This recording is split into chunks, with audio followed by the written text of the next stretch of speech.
ញ៉ាតៃមុនថ្ងៃហៀបលិចរលកព្រិចព្រិចរំលេចទាំងសភាព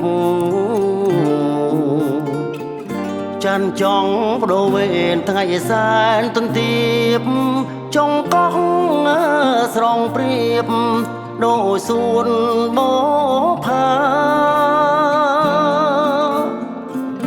កោះសែនមនោរំដែលខ្ញុំអាឡ័យ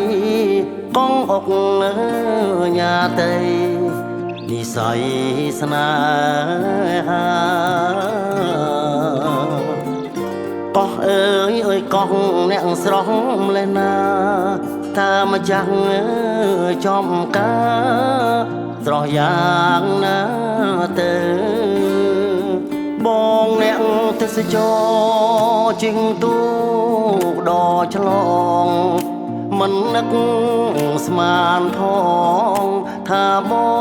ងជួបទៅកោះអុកញ៉ាតីមុនថ្ងៃលិចទៅបនសទុកនៅអនុ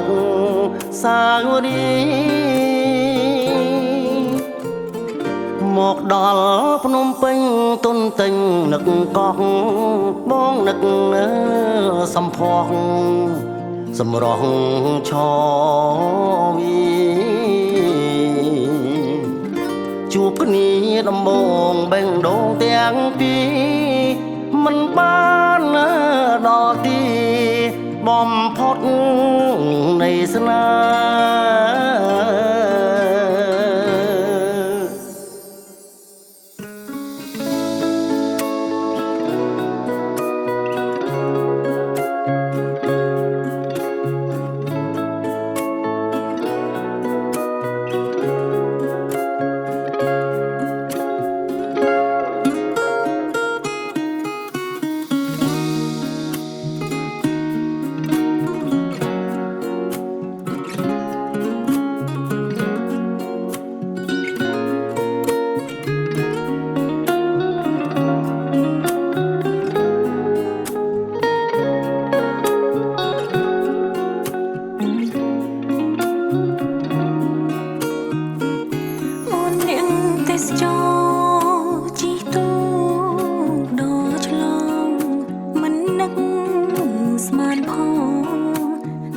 ប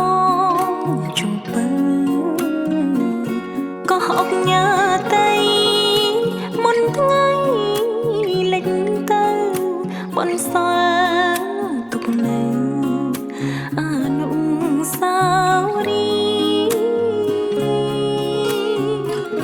មកដល់ភ្នំពេញទុនទិញនឹងកោះអូននឹកសំផស្សសម្រង